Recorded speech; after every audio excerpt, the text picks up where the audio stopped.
Hello, I'm Olivia Mattis. Happy Mother's Day to all of you out there.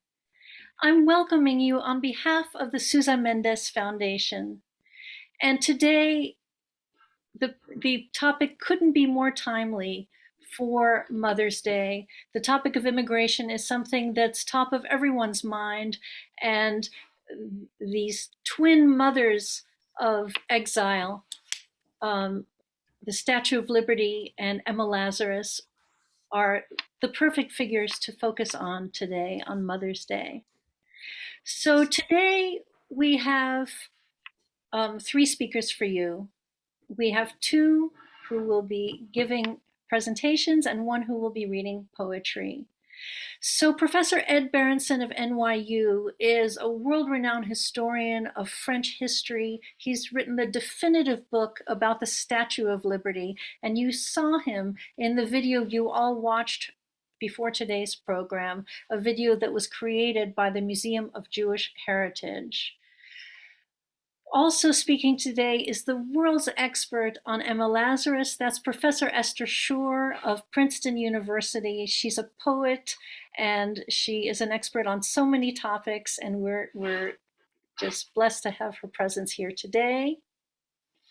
Reading some poetry by Emma Lazarus is someone that you've met on prior programs. That is the poet Victoria Redell, whose father was a Sousa Mendes visa recipient. Today's program makes reference to the country of birth of the hero that we honor. Aristides de Sousa Mendes was the Portuguese consul general in World War II in France. And it's thanks to him that thousands of lives were saved when he defied the direct orders of the Portuguese government, including my own family that was saved by this hero. Emma Lazarus has her roots in Portugal. So we look sometimes at the long view of history, going back to Portugal from the time of the Inquisition and earlier, all the way up until today. And so there are so many interconnections going on today's program. First up, we're going to have Victoria Redell, who's going to read a poem. Hi, I'm going to read The New Colossus by Emma Lazarus. It's a sonnet. Not like the brazen giant of Greek fame, with conquering limbs astride from land to land. Here at our sea-washed sunset gate shall stand a mighty woman with a torch, whose flame is the imprisoned lightning, and her name, Mother of Exiles. From her beacon hand glows worldwide welcome. Her mild eyes command the air-bridged harbor that twin cities frame. Keep ancient lands your storied pomp, cries she with silent limbs. Give me your tired, your poor, your huddled masses yearning to breathe free, the wretched refuse on your teeming shore. Send these, the homeless, tempest-tossed to me. I lift my lamp beside the golden door. Let me turn it over to Ed now. Hello, everyone. I'm happy to be here, and happy Mother's Day to everybody. Right before this program, I called my own mother, who is 97 and still going strong. And so I'm really, really grateful to still be able to wish my mom happy Mother's Day. The new Colossus Emma Lazarus refers to is in contrast to the old Colossus, the Colossus of Rhodes, the Greek mythological figure who stood guard over the opening, the harbor to Rhodes. And so you can see that the Statue of Liberty draws on this ancient image and, of course, turns a male image into a female image. And so the Statue of Liberty is indeed a mother of the harbor, a mother of exiles. And here you have a number of pictures showing her as a woman, but a strong woman, a woman who's holding a torch aloft and who's striding toward the boats that are coming in to New York Harbor. And now there have been artists who have really taken literally the idea that the Statue of Liberty is a mother. And here you have a couple of recent pieces by a Chinese artist showing a Statue of Liberty about to be a real mother.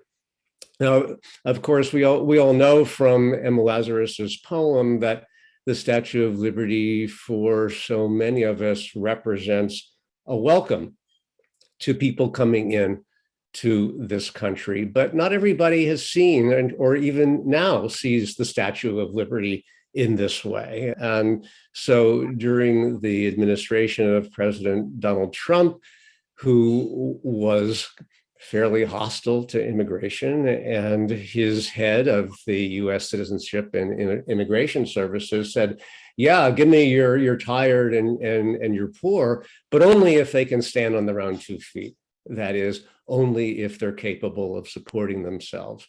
This was not at all the message that Emma Lazarus wanted to convey, that for her, the role of the United States is to shelter people who were suffering from oppression and poverty and needed a helping hand and the potential to start a new life. And so that view has not always been the one that was accepted. And in fact, in the late 19th century, just a few short years after the Statue of Liberty was unveiled, she was unveiled in 1886, there is a poem that stands in contrast to Emma Lazarus's by Thomas Bailey Aldrich, who was a well-known poet and writer and magazine editor. And look at the difference between his poem called Unguarded Gates and Emma Lazarus's poem. Wide open and unguarded stand our gates, and through them presses a wild motley throng, men from the Volga and the Tartar steppes, these bringing with them unknown gods, and writes, those tiger passions here to stretch their claws. In street and alley, what strange tongues are loud, accents of menace, alien to our air, voices that once the Tower of Babel knew. O liberty, white goddess, is it well to leave the gates unguarded? And so you can see that this is a very different sort of idea of immigration. And political cartoons like this were common in the late 19th century. And here you have a Statue of Liberty very unhappy about the Europeans who were being dumped at her feet. And the ship that's floating up to the right of the Statue of Liberty, it's labeled European garbage ship. And so another view that is quite hostile to immigration. And here's one that, if anything, is even more hostile. Who's coming in? The dregs of Europe. And what is the Statue of Liberty doing? She's got the torch in the crook of her arm so that she can hold her nose, so she doesn't have to smell the riffraff of Europe. And in her hand, she's got a bottle of carbolic acid, which was the main disinfectant that people used in the late 19th century. So obviously these are extremely hostile views of immigration. And in the late 19th century, these were the more dominant views of what the Statue of Liberty was supposed to be about. And I should say that when the Statue of Liberty was first conceived by this man, the French sculptor Frédéric Auguste Bartholdi, and he conceived the Statue of Liberty during the years between 1865 and 1870. And for him, the Statue of Liberty wasn't going to be about immigration at all. His idea was that the Statue of Liberty would commemorate the liberation of enslaved people in the United States. And so you see on the left an early image, an early model of the Statue of Liberty. In the hand that will later hold the tablet, there is a broken chain symbolizing the abolition of slavery. The chains are still there, but they're not nearly as visible. They're beneath her feet. And so the original anti-slavery imagery is there still in the Statue of Liberty. It's not as prominent as it once was. Now, so where did the idea of a female goddess to represent liberty, where did it come from? Well, there are goddesses of liberty that go all the way back to ancient Greece and Rome, but Bartholdi, he was thinking back to the French Revolution. And in the French Revolution and in the two revolutions that followed in 1830 and 1848, there are images of liberty represented as a woman. And this is a fairly violent image. You've got young men with guns, and you've got a very ardent statue with her breasts bared, moving forward. Bartholdi wasn't so wild about that image. He preferred this one from 1848, a more serene liberty, a liberty who is seated and calm. There's no images of violence, but you see that she's got the light of enlightenment and liberty that she's holding up in her hand. And here's another image from 1848 that you can see already looks a lot like the Statue of Liberty. And so there were images out there in French culture that Bartholdi was able to use. And it's also possible that he knew this image too, from right after the Emancipation Proclamation in the United States. And here again, you see an image of liberty holding not a torch, but something that looks close to it and wearing flowing robes. And so all these kinds of images came together to create a kind of iconographic background for the statues that Bartholdi is going to build. And here you see a couple of early versions. And interestingly, the first statue of a female goddess was not going to go in New York Harbor. It was actually going to go at the southern end of the Suez Canal. And you can see from the clay model on your right that it's an image not of a Greek goddess. It's a female image, but it's an image of an Egyptian peasant woman. For a whole variety of reasons, that statue never got built. And so Bartholdi then went back to his notion of a female goddess of liberty, and he created in 1875 the definitive model of the Statue of Liberty. This was going to be a huge, huge, huge statue, the largest one in the world. And so it was a major feat of engineering. How was the thing going to stand up? Well, Bartholdi enlisted France's greatest engineer at the time, Gustave Eiffel.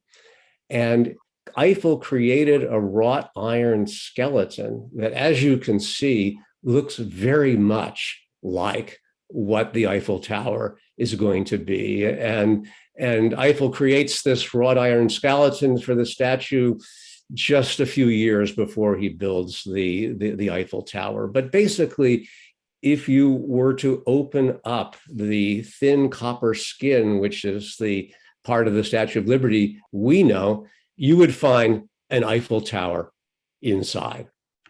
Now, just to give you an idea of how huge the statue was, you see a couple of men who are working on it, dwarfed by the fingers of the hand of the statue.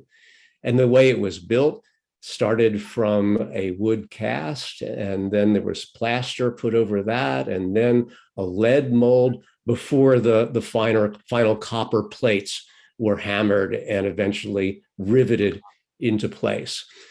Bartholdi wanted the world to know what the process of building the statue was like. And so he had the building process in Paris extensively photographed. And so you see here the scaffolding surrounding the Statue of Liberty, and up there toward the top, you see what's going to be the arm.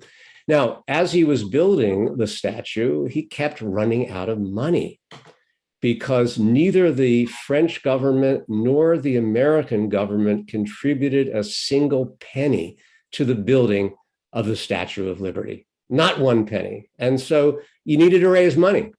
And one thing that Bartholdi did to raise money is he put the arm and the torch of the Statue of Liberty on a boat, shipped it over to Philadelphia, and displayed it at the centennial celebration of the American Revolution in 1876. It was the most popular exhibit. You could see that people climbed to the top, and there were postcards of it, and people paid for the privilege of going to the top and to photograph it and buy souvenirs. And this helped to fund the Statue of Liberty, which continued to be built then in Paris. And here you see it just about finished, towering over the relatively squat buildings of the city of Paris.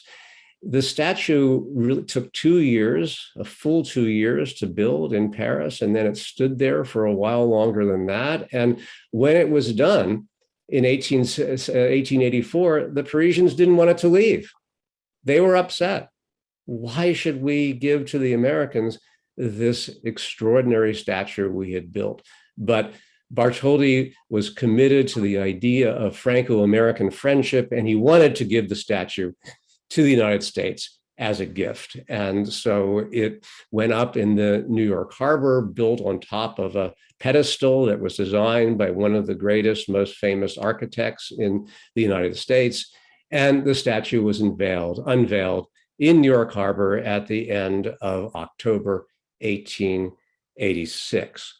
Now, so the Statue of Liberty basically emigrated from France to the United States and became fully a part of American culture, popular culture, American politics. And so the Statue of Liberty immediately got enlisted in every aspect of American life.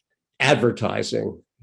Anybody who watches TV at all will be familiar with this Liberty Mutual advertisement. The Statue of Liberty has been massively used in advertising, so much so that advertising use has regularly been satirized.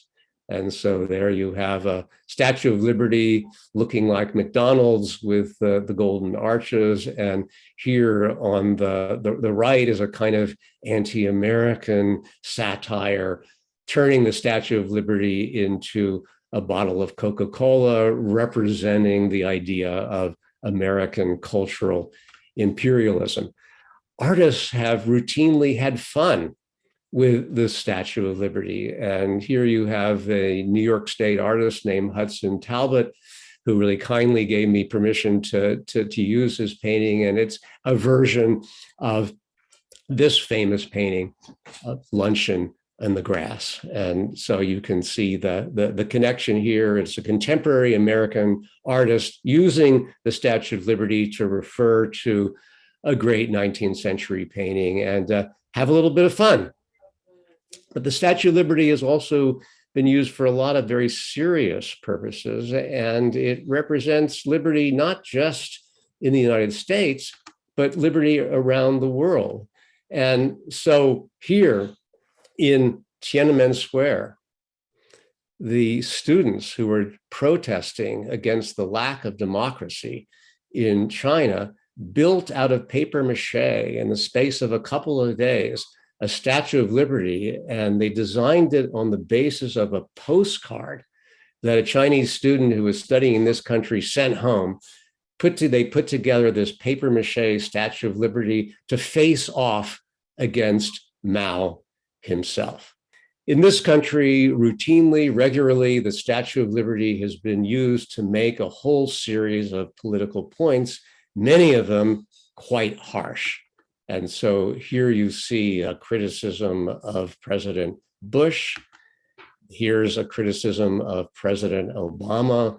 Obamacare presented as compromising the liberty that the statue supposedly that stands for against her will.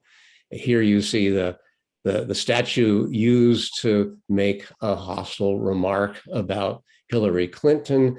And here is a kind of satirical version of Trump being not so wild about immigration, to the point where a Trump deportation task force sends the Statue of Liberty back to France. Where do you want her as she half topples the Eiffel Tower? Okay, so I'm really happy now to turn the program over to my friend and colleague, Esther Schchoor, who I've learned a huge amount about when I was writing my own book about the Statue of Liberty. Esther. Thank you so much, Ed. And I would say vice versa. Thanks for that wonderful presentation. I'm very happy to be here. My great thanks to Olivia Mattis for inviting me, and to the Susan Mendez Foundation for holding this important session today. So I'm going to start with a clip from a press conference that took place on August 2nd, 2017. Stephen Miller is speaking. He's the senior advisor to President Donald Trump, and he's speaking about the new RAISE Act. It's an acronym. The idea of the act, it's actually numerous immigration restrictions that focus on only admitting very highly educated immigrants to the United States. Jim Acosta of CNN is quoting the new colossus at the opening of the clip. Please run the video. So I will give, yes. What you're proposing here, what the president is proposing here, does not sound like it's in keeping with American tradition when it comes to immigration. The Statue of Liberty says, "Give me your tired, your poor, your huddled masses, yearning to breathe free." It doesn't say anything about speaking English or being able to be a computer programmer. Aren't you trying to change what it means to be an immigrant coming into this country? If you're telling them you have to speak English, can't people learn how to speak English when they get here? Well, first of all, right now, it's a requirement that to be naturalized, you have to speak English. So the notion that speaking English wouldn't be a part of our immigration systems would be actually very ahistorical.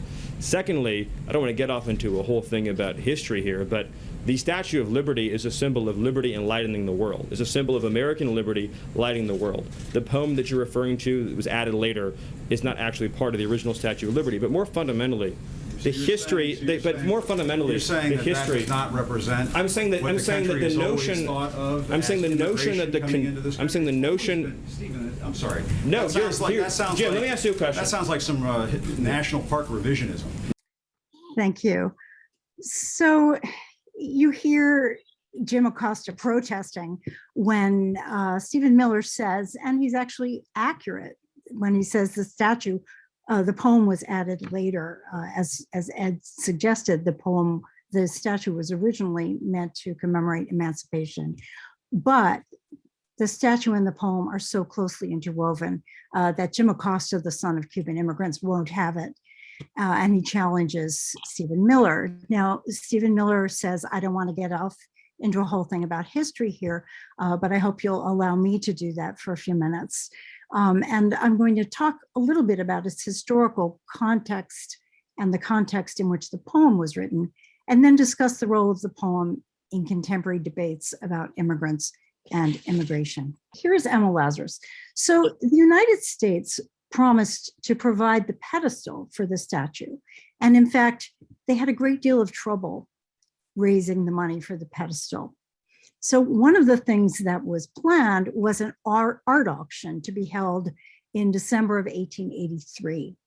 And Emma Lazarus was asked to contribute a poem to a portfolio that would be auctioned off. So who was Emma Lazarus, and why was she asked to do this? Emma Lazarus was a wealthy fifth-generation New Yorker from a Sephardic Jewish family. Her family were among the first to come to this country in the 17th century, probably from Brazil. Her father had made money in the sugar business. They were a very wealthy family, and probably because of her father's wealth, at least in part, she never married. She lived under her father's roof until he died a few years before she did. She was a very precocious child and a gifted linguist. Her first book of poems was published at age 16 by her father privately, and it was called poems and translations written by a young poet at the age of 16. And then an enhanced edition was published a year later, poems written by a young poet at the age of 17. Her influences are many. She was influenced by the American transcendentalists in her early poems, and Emerson himself was a mentor for some time. She was influenced by British romantic poets, by American fireside poets, as they're called, of course, by Shakespeare and by Goethe and by other Italian and German poets. From her youth, she expressed a keen interest in Jewish history. And it was not, I would say, a spiritual interest in Jewish history, and it was not a triumphalist interest in Jewish history. It was a world historical sense of what it meant to be Jewish in America.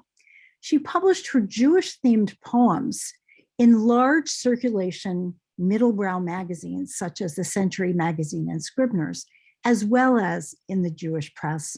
And more Americans encountered Jewish writing, Jewish ideas through Emma Lazarus's writing than through any other person's writing in the 19th century.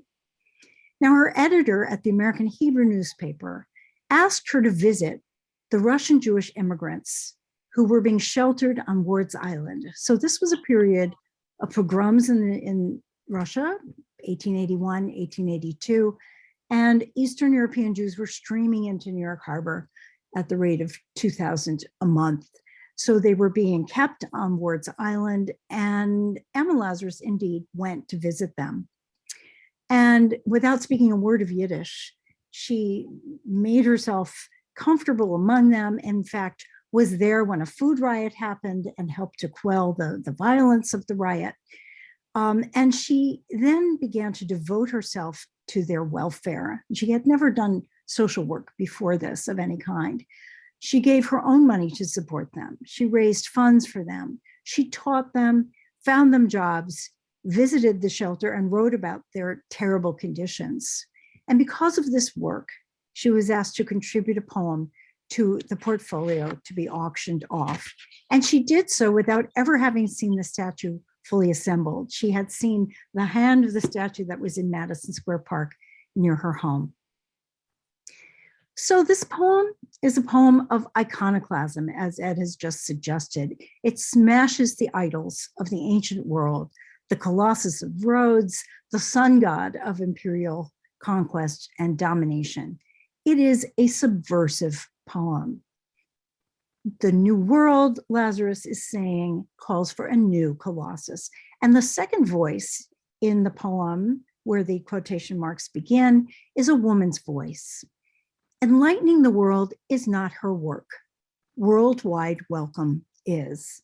And instead of Greek heroic values, this poem, this statue, serves Hebraic values of steadfast service and loving kindness.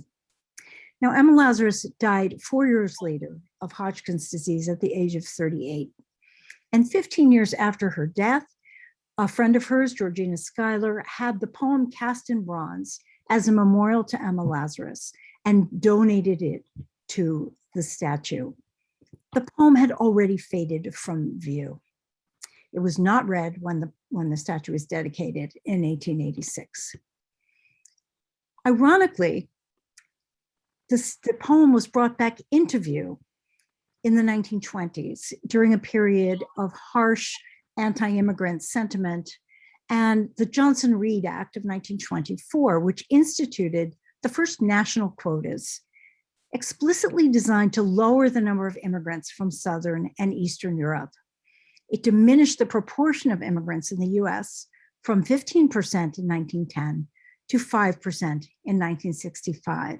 And I just want to add parenthetically that what you're looking at is Emma Lazarus's own collection of her poems that she made in the last year of her life when she was very ill. And she puts the new Colossus first in this book of poems, this handwritten book of poems.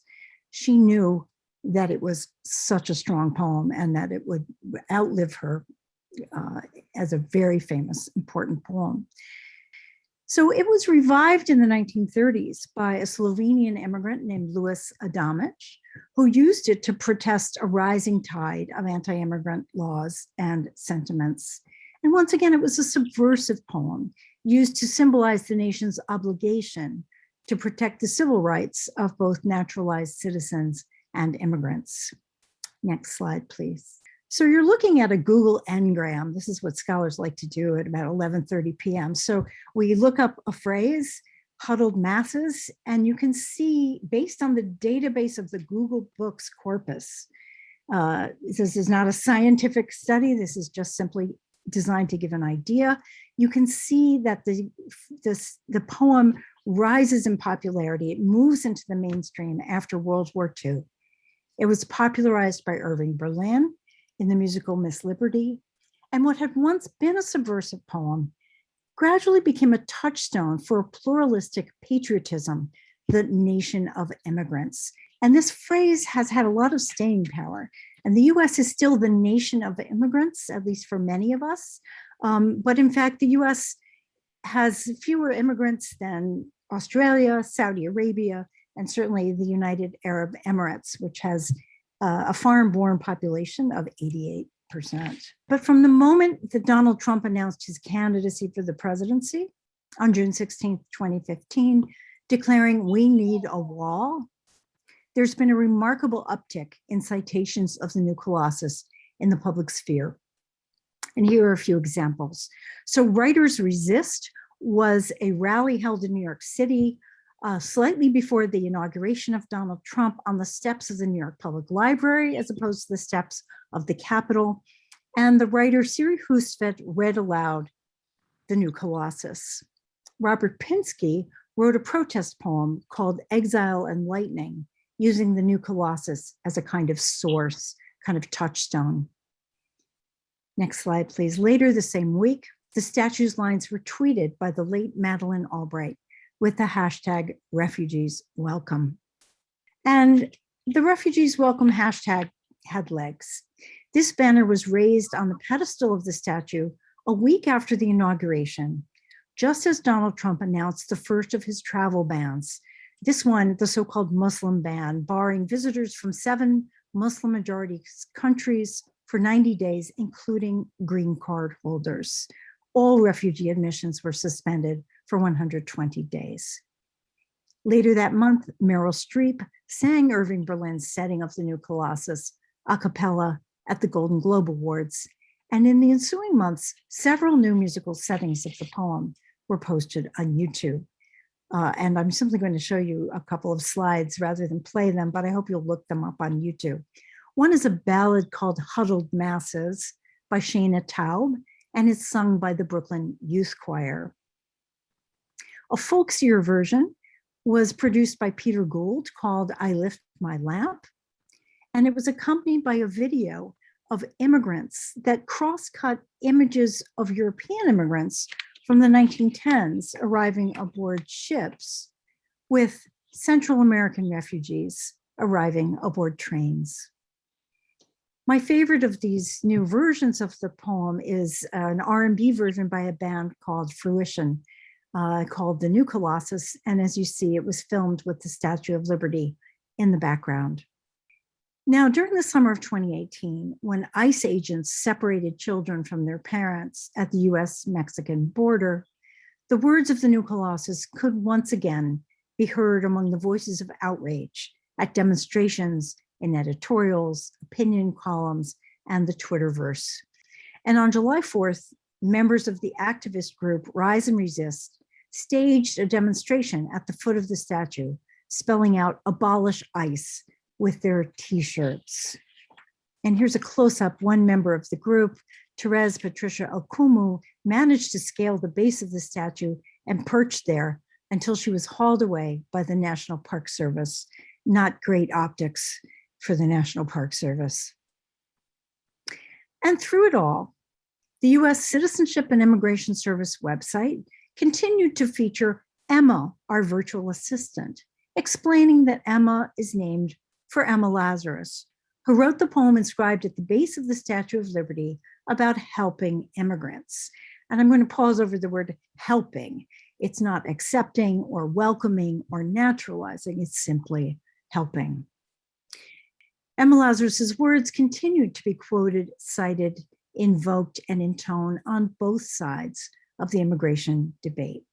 The source for many of the diatribes against Lazarus and her poem is David Duke's 2003 book, Jewish Supremacism. And here is Duke. As I looked into the American fight over immigration laws during the last 100 years, the driving force behind opening America's borders became evident. It was organized Jewry, personified by the poet Emma Lazarus. Now, Duke's words, minus the explicit anti-Semitism, resonate in more recent anti-immigrant opinion pieces. For example, here is Daniel Oliver. It's time to send Emma Lazarus home. And since she was a fifth generation American, I can only assume that this had something to do with her Jewishness. Carl Middleton in the Washington Times wrote, America should focus on preserving its constitution against assaults by jihadists, opponents of free speech, and so forth, and should not allow Emma Lazarus to hijack the Statue of Liberty donated by French Republicans. So for every tirade against Lazarus and her poem, I found a dozen writers who are clearly inspired and moved by her words.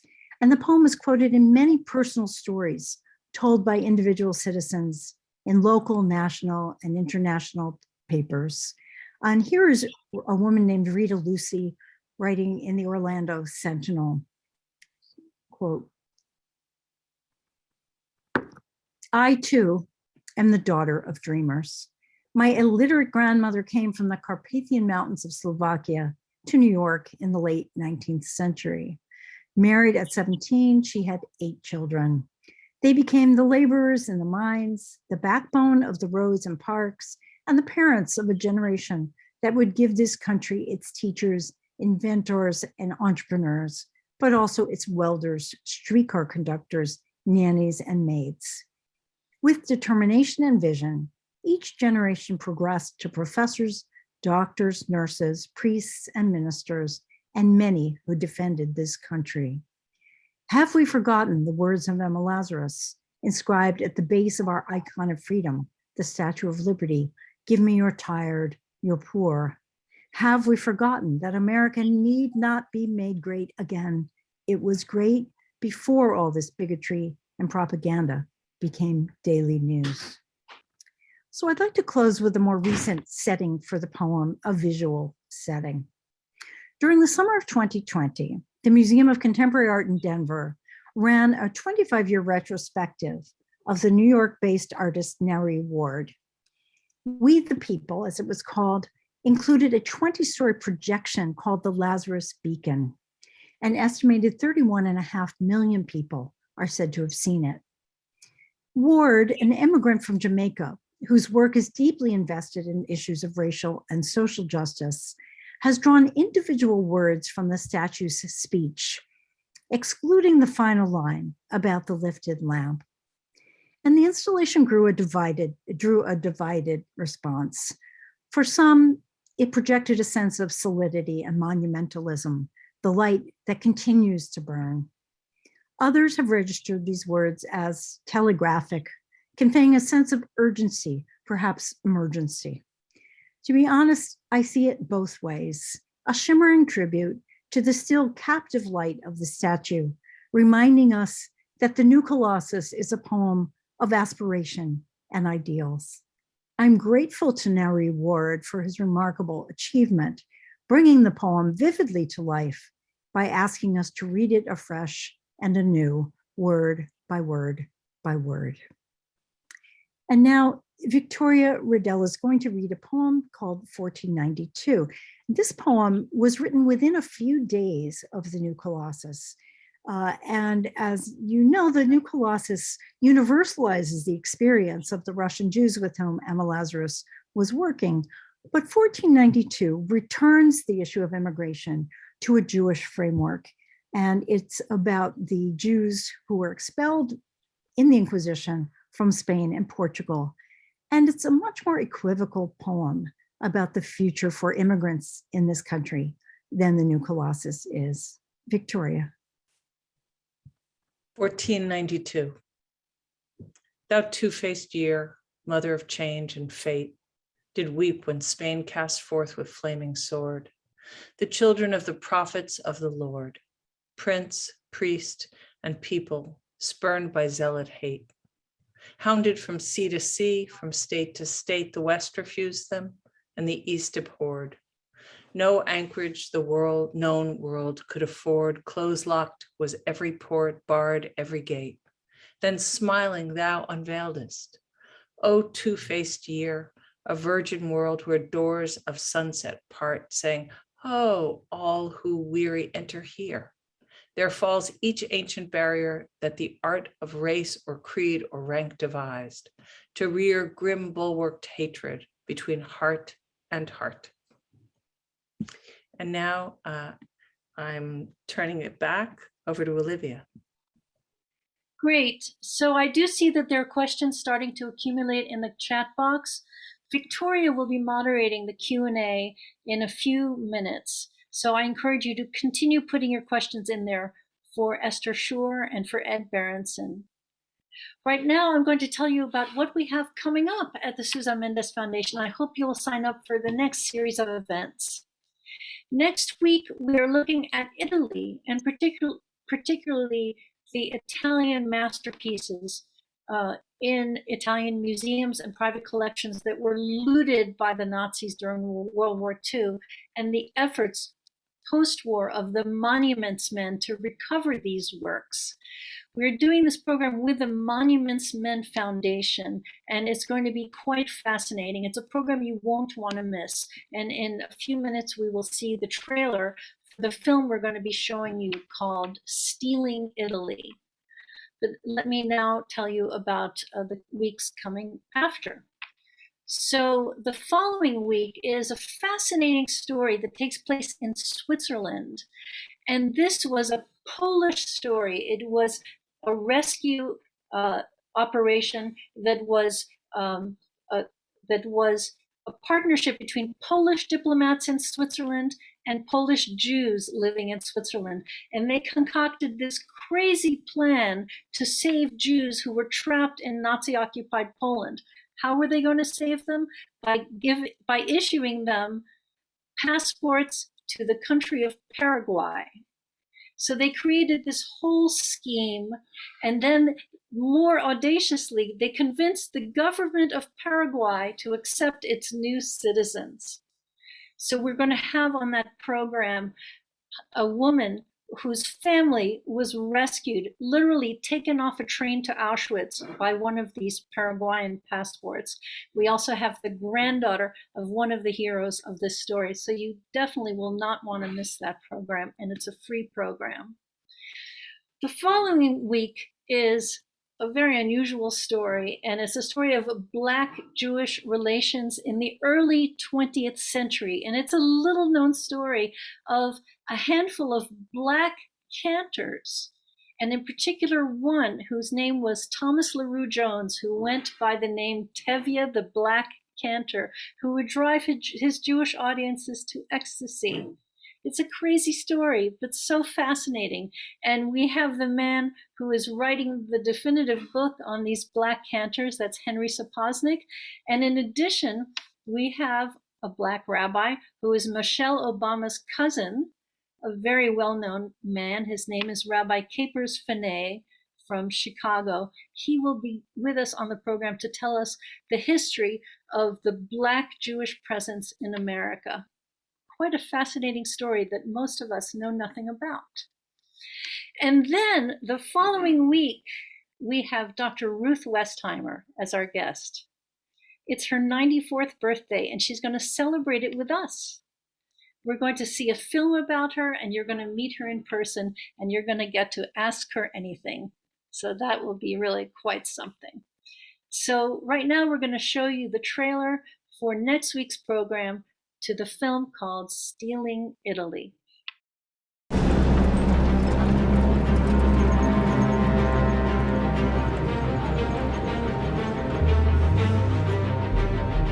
It's 1944, July. German Wehrmacht troops in Italy using trucks just like this one empty a villa that contains hundreds of the most important masterpieces in the great Florence museums. Things worth more than $1 billion. It was one of the great art thefts in history. Some of those works are still missing today.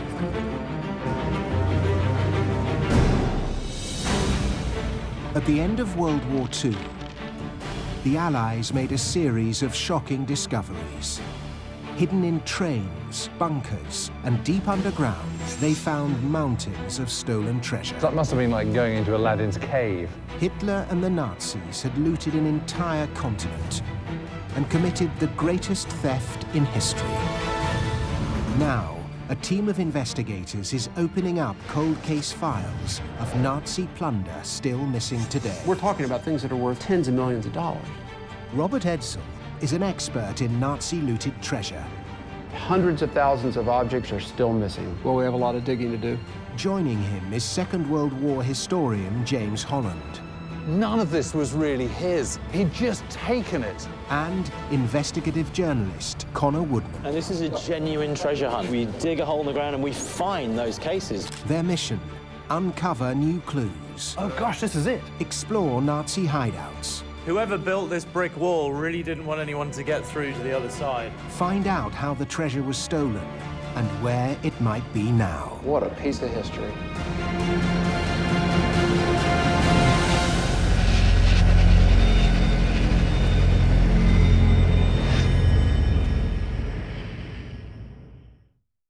Great. So you will receive an email later today with information about how to sign up for these programs, and I hope you do. So Victoria, I turn it over to you now for the Q&A. Hi, everyone. I'm going to keep putting in questions as you have them. The first is really just a comment to Dr. Shore. I watched your video on Emma Lazarus in Kansas, and it was wonderful, and everyone should go see it on YouTube. So that's just an homage and praise. And then I guess these first two questions are just technical questions about the statue that maybe Ed can answer. One was, do you have any sense of how much the Statue of Liberty weighs? 225 tons. Wow, great. And the next question is, how did they get the statue out of the city of Paris and onto the ship? So that's a great question. And so think of the Statue of Liberty as a gigantic three-dimensional puzzle with every piece numbered. And so once the statue was done, it was dismantled and its pieces were put in 225 boxcars that were then sent by rail to the west coast of France, where they were loaded onto a ship named the Exile. And that ship crossed the Atlantic. And when it got to what was then called Bedloe's Island, it's now called Liberty Island, those boxcars that had been dumped into the ship were unpacked, unloaded onto the island, and in a matter of months, reassembled, numbered piece by numbered piece. Great. Maybe one of you has the answer to this or some responses to this. Have there ever been actual attempts or movements to sever the poem from the statue? Well, oddly enough, the Lazarus family were the first to object because Georgina Schuyler advertised for people to make donations to help pay for the plaque, the bronze plaque. And the Lazarus family felt that this reflected very badly on them. It looked like they did not have the largesse to do this. So they objected. And it was Emma Lazarus's editor at the Century who poured oil on troubled waters. But I don't know of any attempt to literally sever. Of course, it's inside the base of the statue, although we have memoirs where people say they were sailing into New York Harbor and they saw the poem on the outside of the statue as they sailed by. We have people who've documented that, although clearly it never happened. But I think the Stephen Miller press conference just struck a note with many, many people, just as if this were common knowledge that the statue has nothing to do with the poem. And here's a question. Given the historical links between America and France, are there works of art and literature in France that were then re-inspired by the statue and by the poem of Emma Lazarus? In terms of the statue, there's a recent French novel called The Statue of Liberty, and Statue of Liberty really only makes a cameo appearance in that novel, but the idea is to represent the notion that liberty is both a French ideal and an American ideal. Where the Statue of Liberty really figures into literature and art, it's here in the United States. I have done entire lectures just on all the films in which the Statue of Liberty appears, and there are lots and lots and lots of them.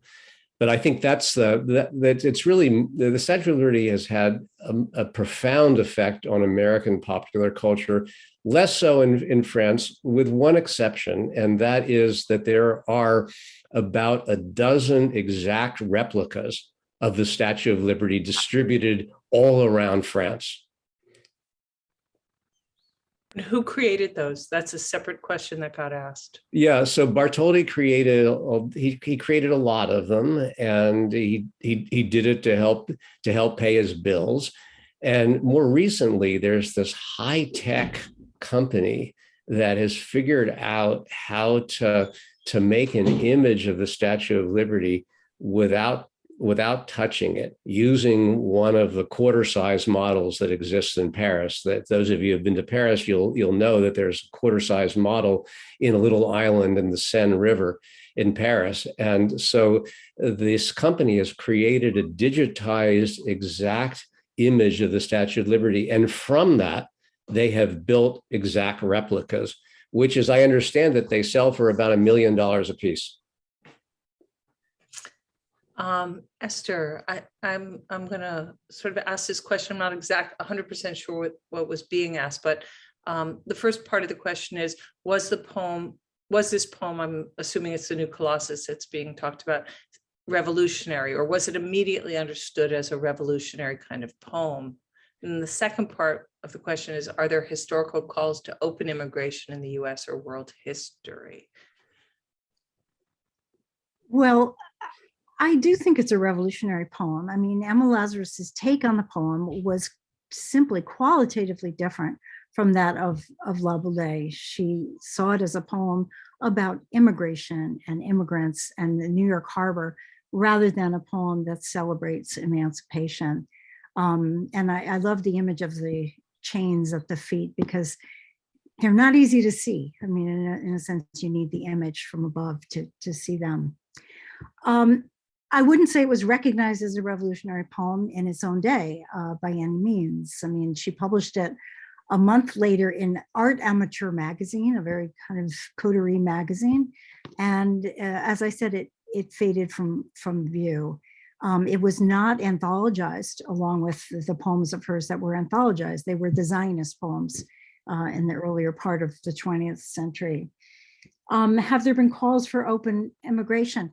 You know, I think that the statue helps those of us who are complacent about immigration to be complacent. I mean, there it is, right?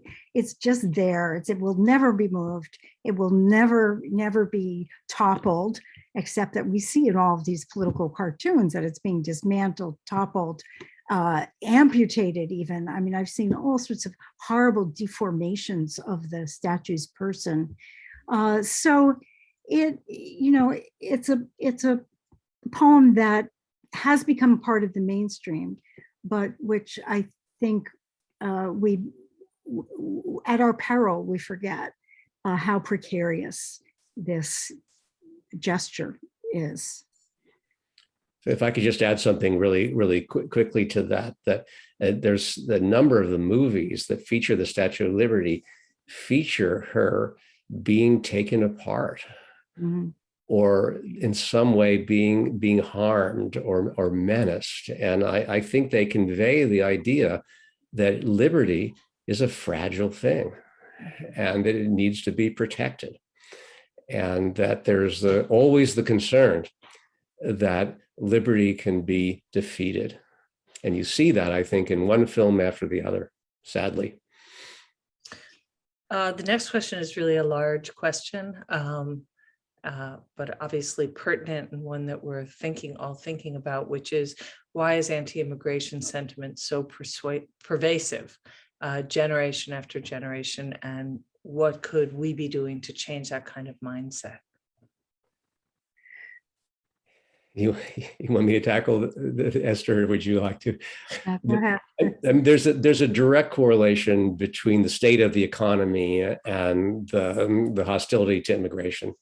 When the economy is strong, people don't worry about immigration. And when the economy is weak, or it seems troubled, or there's a recession, or there's inflation, unemployment, that's when people get concerned about immigration. And there's a perennial and in many ways understandable fear that in times of economic difficulty, that there is only a finite number of jobs, and that the more people who come in, the more competition there is for jobs. And so that makes people worried about immigration. And then, of course, those fears have been weaponized periodically and regularly by politicians.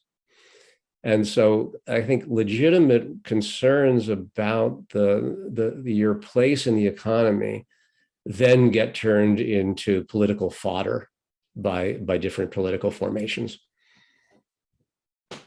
I just want to add that, I talked about the Johnson-Reed Act of 1924 as the first to institute national quotas, but in fact, the first anti-immigrant legislation was 1882, the Chinese Exclusion Act. So I think this brings Asian Americans into the issue. There's also been some discussion about the statue and the poem by African American writers whose internal immigration is not really registered in this statue. So I think that's a stream of migration that is being kind of brought back to the statue. There's a poet named Sophia Sinclair who wrote a marvelous poem called In Memoriam, which really takes a very bleak view of the statue and what it offers to African Americans. One of the things, the comments in here that I think is useful in thinking about it, which is that the statue and the poem reflects an American ideal, and that we've never reached this ideal. It's just an ongoing struggle. It's a process. So I thought that was a useful way of thinking about things. Olivia, should I be turning this over to you at this point? Yes, let me invite our speakers to give their final thoughts. Esther, let's start with you. Thank you. And when I viewed the film that Ed and I participated in about 10 years ago, apart from feeling like I look much older now, I remember the sort of sense that these are issues that are always with us. There was no sense of emergency at that time. We were in the Museum of Jewish Heritage and celebrating immigration, and we had recent immigrants in the film. And by the way, shout out to Andrea Simon, who made that wonderful film. And it just seems that that's a long time in the past at this point. Things have become emergent in this country for immigrants as well as for women. Yes, certainly. Ed, what would you like to say to our audience in closing? I think that the Statue of Liberty stands for really the greatest of American ideals. And sadly, and this just takes off from what Esther just said, it at the same time stands for how far we often are away from those ideals. And so the Statue of Liberty reminds us who we can be at our best. And it also reminds us about how much we all too often fall short of that. Well, I wanted to tell you, I'm right now visiting my mother. It's the first time we've been together on Mother's Day in so many years. So I want to shout out to my mother, Happy Mother's Day. Happy Mother's Day to all of our audience members who either are a mother or have a mother or know a mother. Thank you so much to our illustrious panel, Professor Esther Schor and Professor Ed Berenson, and poet and Professor Victoria Redell. And of course, to our audience that comes week after week Love you all and see you soon. Happy Mother's Day and have a wonderful rest of your day, everybody. Bye-bye.